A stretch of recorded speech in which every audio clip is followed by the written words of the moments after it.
welcome to our Christmas edition of Norwich Theatre Talks. Christmas is kind of a 12-month activity here at Norwich Theatre, and as soon as we start one panto, we kind of start thinking about the next one. And I'm thrilled that my guest for this episode of Norwich Theatre Talks is our panto baddie for this year, the brilliant, amazing Lisa Maxwell. Lisa, welcome to Norwich Theatre Talks. Oh, I love it here. It's I'm settled in. Yes. I've got my digs nearby. Yep. Yeah, bring it on. That's so important, isn't it? Because people don't realise kind of what a big undertaking panto is. You're away from home for like 6-7 weeks. Yes. You're away for your family over the festive period. It's a change of tradition, and it's about getting settled, isn't You're it? making me homesick now. Oh, I'm sorry. No, but you're absolutely right. It is. You literally move lock, stock. Yeah. You know, I've left my dogs, which I miss the most. So I hope my husband isn't watching this, or my child. My child is now 25, so she can get on with it. No, it's and I haven't done a panto, probably for that reason, that you've got to go away for Christmas, and I love Christmas. Yeah. But I haven't. I think it was about 26 years ago when I did my last panto. Amazing. Which was Aladdin. Was it? Yes, in York. Yeah. And I played Aladdin. You did? Yeah. Ah, back in the Best Boy Well, days. you did Principal Boy, absolutely, Principal when the Boy. old absolutely. was thing. Right. But now here is the baddie. Now, everybody I've ever interviewed who's been in panto says the baddie's the best role to play. Well, what do you think? Well, I've yet to play it, but I've looked at the script, and the stuff I've got to do I'm really excited about. No, we're not allowed to give away spoilers, but I am going to ask Lisa to give one spoiler. Just give us that laugh. Just give us that laugh. It is the best baddie laugh I've ever heard. This is quite early in the morning. The best baddie laugh you've ever heard. Let's hope I still do that after 8 shows a week in the last week. But is it nice to come back to it? Is it like a kind of comfort blanket? Because like panto, whether you're a performer or a creative or whatever, it's kind of with you throughout your life, isn't it? It's often people's first interaction with live theatre, and you know, you might go away, but it's feel good to come back. Oh, it's one of those things. It hasn't changed, and that's what I love about it. I mean, so much within our industry has changed, and a lot of it for the better. Yeah. But I think the fact that panto is so steeped in tradition, and it's pretty much been left alone. Yeah. So you come back to it, and already, I mean, you know, I've done a very, very short period of rehearsal so far, but it just feels like putting on an old coat. Yeah. You know, all of the terminology is there. Yeah. I mean, I've never done baddie. Okay. So I can't wait to get booed and hissed at. I mean, I don't care if people do it in all the wrong places. I just bring it on. Yeah. But it's just, there's something for everybody. You've got the cheeky little gags in there for the grown-ups that get them. Yeah. And you've got the beautiful story where good versus evil, and good always wins in the end. Yeah. It's heavenly. It's heavenly. And it's just lavish, isn't it? I mean, we're sat here surrounded by our costumes. No spoilers, but is this your hat? It's not my hat, but I think it's the part of one of the day's costumes. Are we allowed to say that? Is that giving too much away? It looks to me like a hanging basket, but you never know. It might be a hat. But it's just that opportunity to go kind of over the top and be larger than life, isn't it? It kind of. But it's that product of an era that variety era that's long gone by, isn't it? I love a bit of variety. Yeah. I mean, I'm of a certain age, I'm not going to lie. And I did, you know, when Saturday night telly was a big thing back in the day when, you know, we had Les Dennis Laughter Show, Russ Abbott Show. And you were actually, can I mention this? You were actually one of the original Benny Hill. You were on the original Benny Hill show. I was, yes. You nearly said a Benny Hill girl then. I nearly did. And I love that.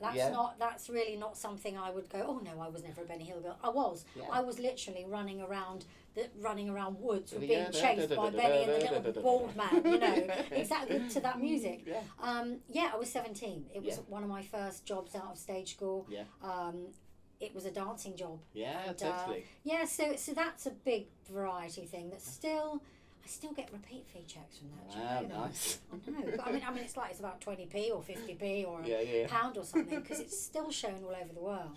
But then that's because people will know you, won't they, from recent years, sort of being on TV, either in the bill or then being you as a loose woman for a spell. Yeah, yeah. But actually, you know, you're steeped in that treading the boards tradition, and you know that's kind of different, isn't it? Because some people are coming through who find their careers on TV now and haven't had that kind of discipline, maybe that pedigree. I mean, spoken like a true artistic director. Oh, I know, yes, darling. But no, it is true. I mean, it is. There's no shortcut. I don't think. I mean, I went to stage school when I was my first dance elocution lesson. All of that was at the age of 5. Yeah. I left Italia Conti Stage School at 17. Full equity member, went straight into the business, went on tour with the Cambridge Theatre Company, when I was 17. Yeah. Original London cast of Annie when I was 14. Yeah. I've been knocking about for a long time, and I think that's the only way that you can really learn how to do this properly is just to have as much experience as possible, and theatre is the best experience and the best discipline because you've got, when you're out there and you're on the stage, you don't get another go. No. You do the next night, but you don't actually in that moment, and you've got to actually think on your feet, get yourself, which is great training ground for live telly, so Loose Women live telly, absolutely, so if you dry or somebody drops the ball or whatever, you're there, you pick it up and you carry on and you think of something to say. And the occasional corpsing as well. I love it, absolutely, a lot of corpsing. I mean, thank goodness in panto you're allowed to have a bit of a cod corpse. But I always think for the baddie though, that's the hardest thing, because like for the prince and the princess, they can kind of lose it a bit if the baddie starts. We're in trouble. Because actually, I mean, she's supposed to be scary. The baddie's supposed to be scary. But and also move the story on as well. I mean, totally. I sometimes feel like, I mean, already in rehearsals, I'm there telling a story and everyone else is having a right good laugh. Do you know what I mean? I'll just carry these for you. Yes, exactly. But I mean, I think that's the beauty of it, is to, I mean, there are moments where, I have a direct kind of, I have the audience's ear. And if they get a bit too leery, I might have to sort them out, put them in their place. I'll DI Samantha Nixon, I might even give them the caution. Really? Give them a caution. Take down their particulars. Let's get panto on absolutely, let's get panto on it. So I mean, it's a definitely a different way of doing panto. It's kind of a discipline, isn't it? And we've known each other a few weeks now, and I've kind of seen how you've approached the script. And actually, some people might come into panto and think, oh, it's not serious. It's it's just a laugh. You can do what you want. You can mess around. You're not. That's not you. And that's how panto works best, I think. Oh, well, that's good. Is where people are, really in it and care about it. Yeah. You've mentioned that to me about why you wanted to come to us, because you kind of felt we care about panto, which is a lovely and kind thing to say. Oh, this theatre and the proposal you made to me about telling panto the story the way it's supposed to be told. It's so easy nowadays because everything becomes commercialised. That the actual tradition, the old, it's steeped in tradition. As I said earlier, you've got your baddie who always comes on from downstage left. Good comes on from the right. And those things, the audience may not even be aware of that. But those are beautiful things that we need to. There's no other play or theatre piece where you do that. And also, I think kids are really discerning. You can't go on and just do your little bit that you do because you're famous on the telly from whatever show.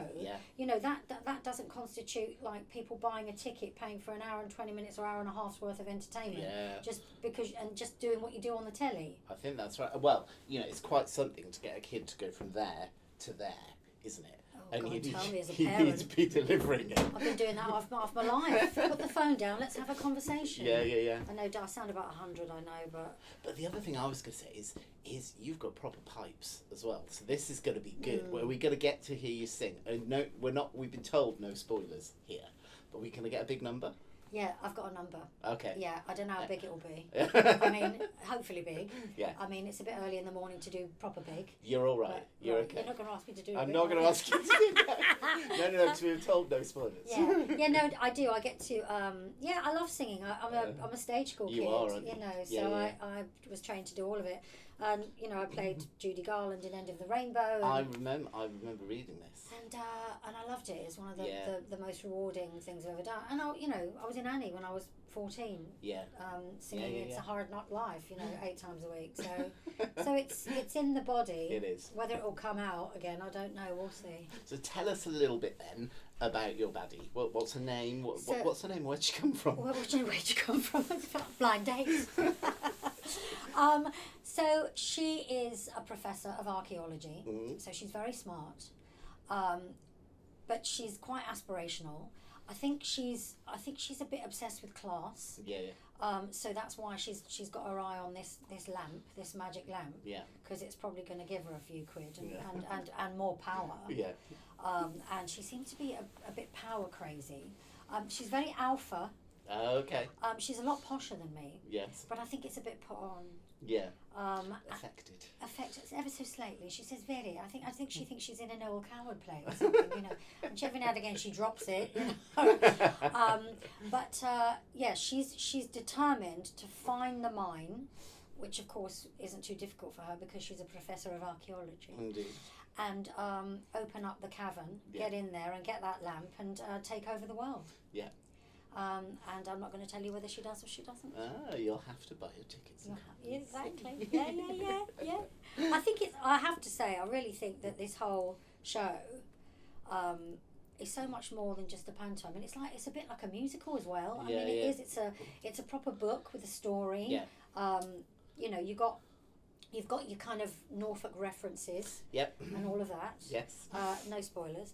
But are you learning the Norfolk dialect as you go along? I cannot for the life of me. I mean, I start somewhere about Bristol. Yes. And then I end up in the Caribbean. You're not alone with that. It's an easy transition. Yeah. For the you know, I've been trying to do my best Bernard Matthews, but is he from Norfolk? He was actually. He was, yeah, I know, one of Norfolk's greatest sons. Yes, Indeed. Absolutely. All the turkeys. Him and the turkey twizzlers. Yeah. Did he do the twizzlers? He did. Oh, you might want to keep that quiet. Yeah, we play that down. Yeah. It's not on the Visit Norfolk postcards. No. And Norfolk's quite a big role in this, isn't it? Yeah. Because we decided specifically to set Aladdin in the east of England, the near east of England. Can we say where it's set? Yeah, we can. It's set in Norwich on the Verge. Yes. and every member in the cast is on the verge of something different. Oh, yes, exactly. It changes daily, but we're all on the verge. But it's one of the things that when we said we were doing Aladdin, people were quite sort of concerned about that, around, you know, how you're going to tell the story, around, you know, the risk of kind of cultural appropriation. But with panto, it's just about, it's a story about a boy with joy and hope and the innocence of youth, isn't it? And it's also a little bit. It's a bit Willy Wonka golden ticket. Isn't it? It's the boy that gets the golden ticket and changes his family's life. I mean, you know, he gets the lamp, I suppose, or not. You know, and it's I think you've handled it really well. I think there's fantastic representation throughout the whole show, which is amazing. Yeah. But it's organic. Yeah. And it's a very clever way of telling the story and making it really relevant and setting it in Norwich on the Verge. Yes. Is genius. Absolutely. And you know, where do we go to? Great Yarmouth. Why wouldn't you? Where else would you want to go when you've got a magic carpet? You go anywhere in the world, but you go to Great Yarmouth. So, Lisa, is that a spoiler? No, you're fine. You're fine. That's allowed. There is a magic carpet's allowed. Magic carpet's allowed. Okay. I think we need to assure people there is a magic carpet. Yes. We've not done away with that. Yes, that's quite good. Yeah. It would be difficult to tell Aladdin's story without a carpet. Yeah. He wouldn't really go anywhere, would he? Yeah, no. He'd be stuck in Norwich on the Verge for an hour and 20 minutes. Lisa, I could talk to you for hours and hours and hours and hours and hours. But to everybody who's coming to Panto, what's your message to them? My message to... Well, first of all, this one, thank you for coming and buying a ticket. Come, bring the family. You'll have the best time. And it really is... This theatre is amazing at how they handle productions like this. It's no expense spared. It's very lavish. Everybody will love it, and it might even introduce a young member of your family into the theatre for the very first time, and that's what panto can do. And who knows, it may change somebody's life or not. You might just have a laugh. So, Lisa, we're now going to ask you to play the fun game that we play with all guests on Norwich Theatre Talks. In this stripy receptacle, right, I have a series of questions that are all about talking in some way, shape or form. Oh. So I'm going to ask you to dip into the receptacle previously dipped into by none other than Sunita. Oh, and she just dipped in it. She didn't do anything else. No, she didn't do anything else. Okay, right. And we washed it. That's good to know. No expense spared. It's still dry. That's good. Okay. So I open this and then I ask do. a question and then... What's the topic you can't resist talking about? Oh, good question.